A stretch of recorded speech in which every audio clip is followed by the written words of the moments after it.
Hai guys, welcome to Aku Live episode 2. Kenalin, aku Kristalenta Renata Dwi Arisawati atau teman-teman bisa panggil aku Renata. Aku adalah mahasiswa pendidikan dokter angkatan tahun 2022 dari Fakultas Kedokteran Universitas Brawijaya. Saat ini aku sedang menempuh pendidikan di semester 5 atau saat ini aku sedang menjadi mahasiswa kedokteran tahun ketiga. Wah, rasanya kayak baru kemarin padahal aku jadi mahasiswa baru dan ikut ospek sama seperti kalian. Oh ya, ngomong-ngomong aku mau ngucapin selamat datang untuk kalian yang sudah bergabung menjadi bagian dari Fakultas Kedokteran UB. Aku tahu banget nih guys, perjuangan kalian udah panjang banget, kalian sangat luar biasa karena kalian adalah yang terhebat dari yang paling hebat nih. Tapi euforianya jangan lama-lama teman-teman, jangan lengah karena justru perjuangan kalian baru dimulai di sini. Banyak banget tanggung jawab yang harus kita lalui sebagai mahasiswa kedokteran. Salah satunya adalah banyaknya ujian. Kalian pernah dengar nggak sih statement itu? Sebenarnya itu mitos atau fakta ya? Oke, sebenarnya itu adalah fakta ya teman-teman. Di FKUB sendiri ada beberapa ujian yang harus kita lalui, yaitu adalah ujian topik, kalau ada ujian tengah semester, ada ujian akhir semester, dan juga ada ujian praktikum, dan ada juga ujian OSCE. Wah, banyak banget kak ujiannya. Emang bisa survive ya kak ya? Jawabannya adalah bisa teman-teman, tenang aja. Gak cuma survive doang, bahkan teman-teman juga bisa tetap aktif di kehidupan kalian, kehidupan sosial, kehidupan spiritual, kehidupan prestasi lomba non-akademik lain, tetap aman guys. Salah satu contohnya adalah aku. Puji Tuhan, sampai saat ini aku selalu mendapatkan nilai A untuk ujian aku dan mohon doanya ya teman-teman supaya aku bisa mempertahankan prestasi aku ini.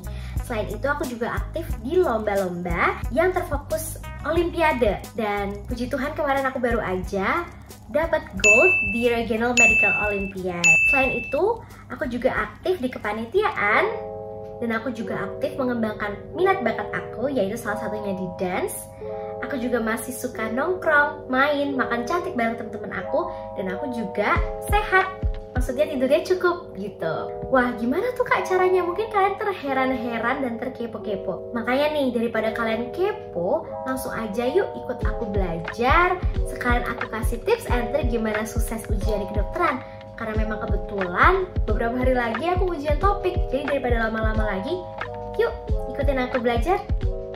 Tips yang pertama yang paling penting adalah ketahui gaya belajar kalian. Wah, ini penting banget karena setiap orang punya gaya belajarnya sendiri-sendiri. Gak bisa nih kalian lihat teman kalian si A cara belajarnya gini dan ternyata nilainya bagus, terus kalian mau nge-copy cara belajar dia. Wah, itu belum tentu works di kalian. Jadi caranya adalah untuk bisa cari tahu sendiri nih gaya belajar apa yang sesuai dengan kalian. Untuk gaya belajar sendiri itu ada 3. Yang pertama ada visual, yang kedua ada auditory, dan ada juga kinestetik. Untuk visual sendiri itu adalah orang-orang yang sangat suka untuk melihat sesuatu, belajar dengan melihat. Jadi dia akan sangat menyukai PPT yang teratur, PPT yang berwarna-warni, textbook yang berwarna-warni. Itu akan sangat memudahkan dia untuk memahami dan juga menghafal. Biasanya nih orang-orang visual ketika kelas dia itu ingat nih raut muka dosennya seperti apa, kemudian ini dijelaskannya itu ketika dosennya lagi ngapain, dan juga ketika ujian dia ingat bagian ini tuh ada di slide nomor berapa sih, bagian ini tuh kayaknya ada di sebelah kiri kolom yang ini deh, kayak gitu. Yang kedua adalah auditory. Kalau auditory ini dia itu sangat mudah memahami ketika dia dijelaskan atau ketika dia belajar dengan menggunakan suaranya keras-keras. Jadi ketika dia baca PPT tuh, dia itu akan membaca PPT itu sambil keras-keras supaya itu bisa memudahkan dia untuk menghafal. Atau dia bisa juga menjelaskan ke orang lain, itu akan sangat memudahkan dia. Lalu yang ketiga adalah kinestetik. Untuk kinestetik ini sendiri, itu adalah orang yang suka belajar sambil aktif. Jadi dia nggak bisa tuh duduk diem aja tuh agak susah buat dia. Jadi dia lebih suka learning by doing. Orang-orang dengan gaya belajar kinestetik itu dia lebih suka praktikum. Orang dengan kinestetik itu biasanya akan suka nulis-nulis ketika dijelaskan, sambil nulis-nulis, Kemudian juga dia suka diskusi nih dengan orang lain supaya dia juga bisa makin paham. Terus di antara ketiga gaya belajar itu, mana sih yang jadi gaya belajarku? Oke, jadi aku adalah dominan visual dengan campuran. Waduh, maksudnya gimana tuh? Jadi, aku itu sangat bisa memahami dengan visual. Akan tetapi, aku akan memanfaatkan semua indera yang aku punya, yaitu gak cuma mata aja, tapi telinga dan juga kinestetik. Jadinya nanti ketika aku belajar, itu aku akan cenderung audiovisual, alternatif yang pertama, atau alternatif yang kedua itu adalah visual dan juga kinestetik. Nah, kapan aku pakai audiovisual, kapan aku pakai visual dan juga kinestetik? Jadi, kalau misalkan audiovisual itu aku akan membaca dan memahami PPT-nya. Aku tahu nih, ini materi ini ada di slide sekian, ada di sebelah kolom sekian. Itu aku paham. Tapi aku juga sekalian membaca keras-keras yang ada di PPT tersebut. Terus nanti aku ulangin lagi, aku ulangin terus supaya nanti aku bisa ingat. Di sisi lain, kekurangan dari metode tersebut adalah capek. Karena materi untuk ujian itu kan banyak ya. Bisa jadi besok ada 100 materi yang harus kita pelajari.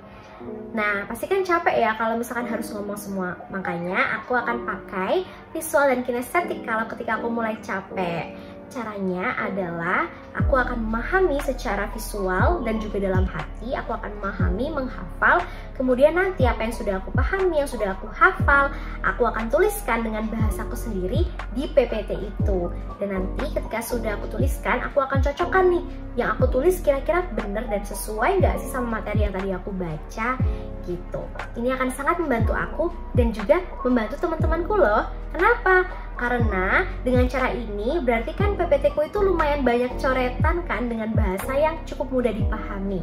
Nah, biasanya teman-temanku suka minta PPT ku untuk dijadikan bahan belajar mereka. Jadi bisa berguna juga buat orang lain. Tips yang kedua yang gak kalah pentingnya adalah ikuti kelas dengan baik. Caranya adalah yang pertama, sebelum mulai kelas, pastiin kalian sudah tahu besok itu kelas apa dan akan membahas apa. Dan sebelum masuk kelas, setidaknya baca-baca terlebih dahulu materi tersebut supaya ketika masuk kelas itu nggak kosong-kosong banget. Nah, untuk sumber belajarnya, biasanya ketika H-1 kelas, PJMK, mata kuliah setiap kelas itu akan mengirimkan PPT yang sudah dikirimkan oleh dosen. Kalian bisa buka dan baca-baca sekilas tentang materi tersebut. Tapi kalau misalkan dosen yang bersangkutan belum memberikan PPT, kalian bisa cek di Google Drive milik kakak tingkat karena di situ pasti ada slide-nya. Jadi kalian bisa baca dari situ atau mungkin bisa juga dari video di YouTube karena banyak banget sumber belajar yang sudah bisa kita akses sekarang ini. Intinya selama kelas ini kalian harus fokus dengerin dosen. Tadi aku sudah menjelaskan ada banyak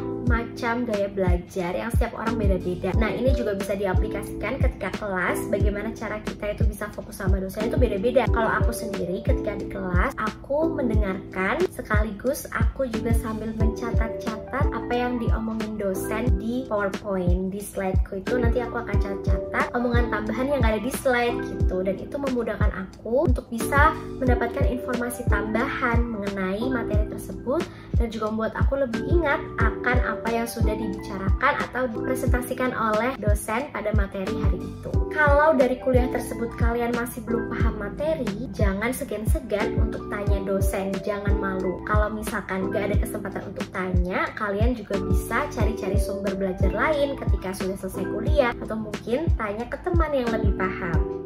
Tips selanjutnya adalah harus punya manajemen waktu yang baik. Kalian harus sering-sering cek kapan aja jadwal ujian ke depan. Apa aja sih ujiannya dan kapan aja tuh ujiannya diselenggarakan. Biasanya aku memanfaatkan jadwal master yang sudah dibuat oleh tenaga kependidikan masing-masing semester. Dari situ nanti aku ingat-ingat kira-kira ujian matkul ini tuh tanggal berapa, ujian matkul ini tuh tanggal berapa. Kemudian nanti aku ingat-ingat. Nah, untuk teman-teman yang mungkin lebih suka terorganisir, bisa tuh nanti jadwalnya dipindah pindahkan ke HP kalian, dibuat reminder sendiri, bisa juga dituliskan di buku planner, atau kalau mungkin lebih estetik, teman-teman bisa edit jadwalnya semenarik mungkin dan dipasang jadi wallpaper atau lock screen. Nah, tapi kalau aku biasanya aku tulis nih untuk misal seminggu atau 2 minggu ke depan, aku tulis di reminder di HP, dan kemudian remindernya itu aku jadikan widget HP. Nanti aku jadi akan inget tuh beberapa hari lagi ternyata ada ujian ini nih. Nah, jadi aku bisa nyiapin. Biasanya kalau aku udah tahu jadwal ujian ke depan apa, aku akan berusaha untuk nyicil. Aku nggak mungkin SKS. Aku sangat anti sistem kebut semalam, karena sistem kebut semalam itu menurutku membuat aku tidak bisa mengingat dengan baik dan juga bikin aku jadinya panik, jadinya nggak bisa belajar dengan baik. Biasanya setidaknya H-3 sebelum ujian aku harus sudah paham materinya, aku harus sudah baca PPT. Kalau misalkan ujiannya itu lebih banyak, akan lebih lama waktu aku untuk belajar, sehingga biasanya mungkin bisa hamil seminggu atau mungkin lebih. Jadi sebenarnya itu disesuaikan dengan banyaknya materi dan juga pace belajar masing-masing kalian. Selanjutnya adalah sumber belajar. Dari mana sih kita bisa mendapatkan materi yang lengkap untuk ujian? Jawabannya adalah di PPT dosen. PPT dosen adalah kunci, karena materi di PPT dosen itu sebenarnya sudah sangat kompak dan sudah sangat lengkap. Jadi untuk teman-teman belajar dari situ sebenarnya sudah cukup. Akan tetapi pada beberapa kondisi, misalkan ketika aku belum paham basic untuk bisa aku belajar PPT tersebut, aku akan mengawali untuk nonton video terlebih dahulu. Nonton video dari YouTube itu banyak banget video yang bisa kalian akses. Biasanya nih aku suka nonton dari channel Osmosis atau Armando Hasudungan atau Medicosis Perfectionalist dan juga lain-lain. Banyak banget teman-teman yang bisa diakses. Bisa juga dari website seperti Ambos dan lain-lain. Nah, kalau misalkan aku sudah dapat nih basicnya, aku bisa lanjut belajar PPT dan bisa memahami, menghafal apa yang ada di PPT. Nah, terus kalau misalkan dari PPT itu aku masih kurang paham lagi, di tengah jalan aku nggak paham, misalkan aku nggak paham patofisiologinya, aku juga cek dari textbook atau dari video lagi gitu. Jadi sebenarnya untuk sumber belajar utama adalah tetap PPT, dan untuk sumber belajar yang lain itu untuk ajupan aja supaya bisa lebih memahami dengan baik. Selain belajar, kita juga harus aktif untuk ngerjain latihan soal. Latihan soal ini, bank-bank soalnya biasanya bisa kita dapat dari kumpulan soal yang sudah dikumpulkan oleh cutting. Nah, tapi bukan berarti aku bilang begini kalian belajar dari soal aja, kalian cuma baca soalnya, kalian hafalin jawabannya. Nggak kayak gitu ya teman-teman, karena kalau itu sama aja kita membohongi diri kita sendiri, kita nggak dapat ilmunya. Karena kita di sini kan belajar itu bukan untuk dapat nilai, tapi kita belajar untuk bisa jadi dokter di masa depan yang baik. Makanya kita harus kurangin untuk mengandalkan sepenuhnya latihan soal. Tapi latihan soal itu fungsinya apa sebenarnya? Jadi yang pertama, ketika kita sudah belajar, kita harus bisa memastikan bahwa kita bisa mengaplikasikan apa yang kita pelajari ke dalam soal, ke dalam kasus. Jadi ini maksudnya adalah problem based learning. Nah, kemudian dari kita belajar latihan soal itu juga bisa menjadi bahan evaluasi. Sudah sepaham apa sih kita sama materinya? Kalau aku biasanya, kalau aku sudah bisa untuk mengerjakan latihan soal, aku menganggap bahwa diriku sudah berhasil dalam belajar tadi. Kalau misalkan belum, ya udah aku buka-buka lagi. Nah, makanya kalau misalkan belum paham, itu juga bisa jadi suatu acuan atau motivasi untuk kita bisa buka-buka lagi materinya. Tips selanjutnya adalah belajar itu jangan hanya dihafal, tapi harus dipahami. Karena kalau dihafal doang, paling besok udah lupa. Jadi kita harus pahami alur-alurnya bagaimana supaya kita bisa ingat sampai berkepanjangan. Bahkan sampai ujian udah selesai juga kita masih ingat. Tapi memang ada beberapa nih bagian-bagian yang hanya bisa dihafalkan. Misalkan seperti dosis obat. Nah, dengan seperti itu kita mungkin bisa cari polanya seperti apa supaya kita bisa lebih mudah untuk menghafal. Salah satunya adalah dengan membuat jembatan keledai. Jembatan keledai itu misalkan ada beberapa unsur yang harus kita hafalkan, dan nanti dari semuanya itu kita gabungkan dan dijadikan satu kalimat yang unik yang nanti akan mudah untuk merecall lagi. Misalkan warning sign dari demam berdarah itu ada banyak banget. Nah, bisa dijadikan jadi jembatan keledai, yaitu kalimatnya adalah Nyonya Mumun HP getar tanda bahaya. Apa aja tuh Nyonya Mumun HP getar tanda bahaya? Yang pertama ada nyeri abdomen, mual muntah, hepatomegali, perdarahan mukosa, gelisah, letargi, dan juga tanda bahaya seperti peningkatan hematokrit, penurunan trombosit, dan sebagainya.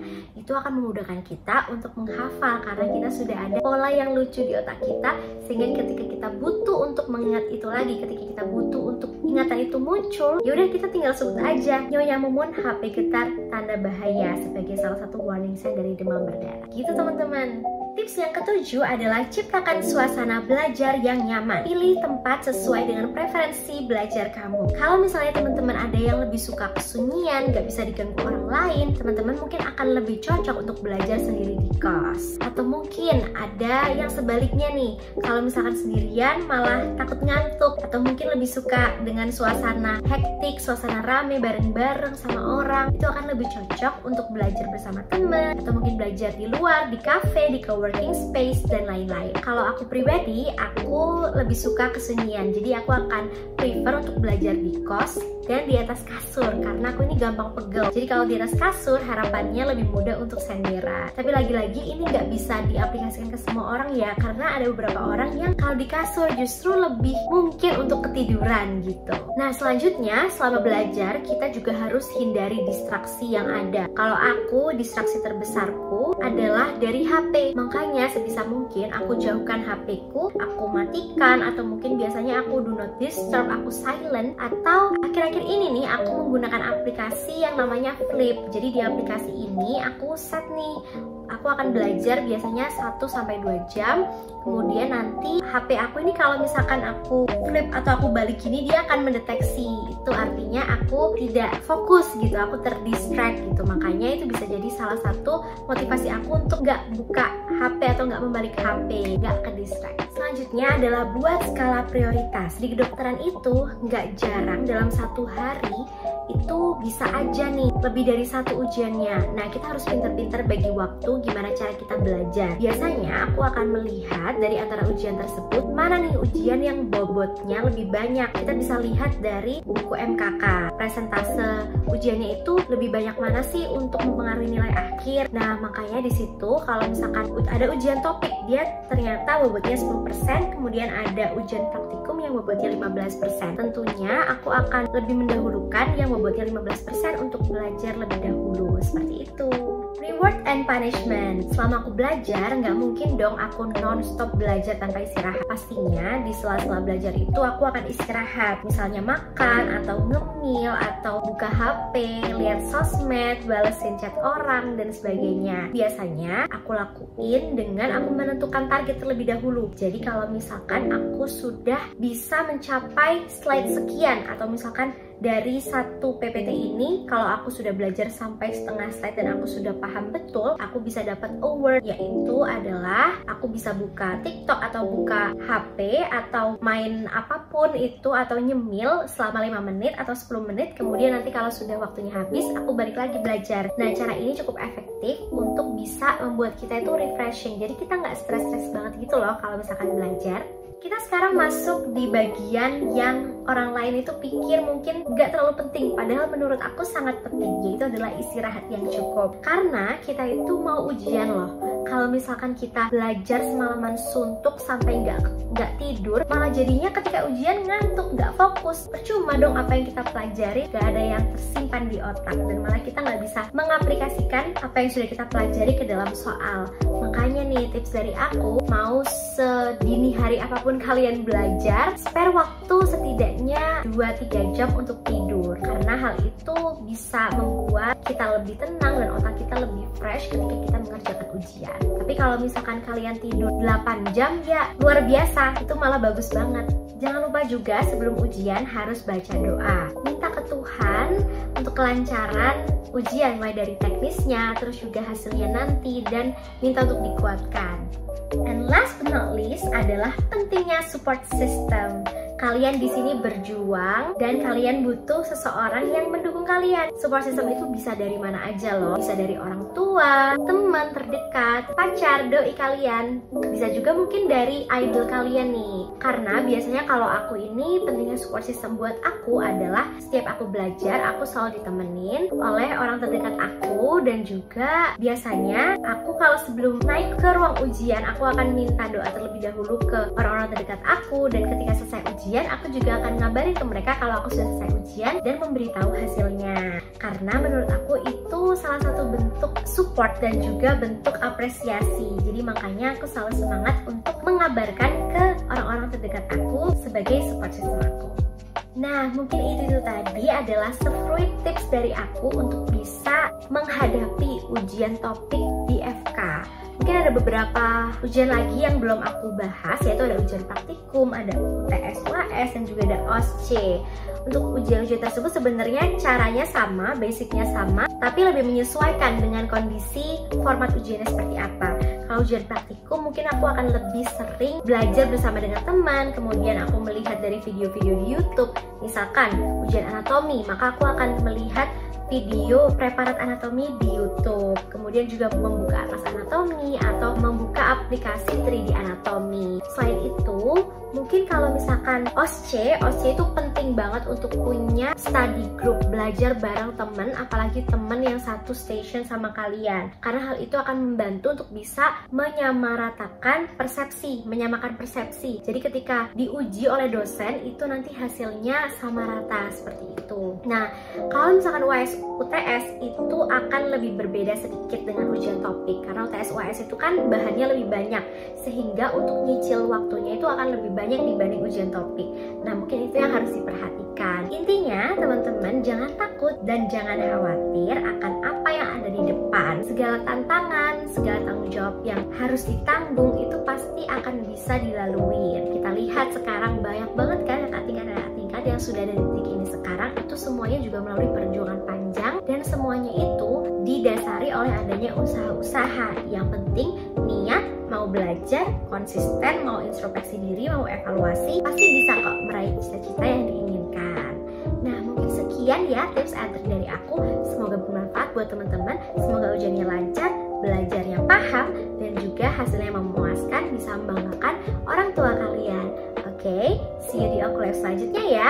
Bye-bye!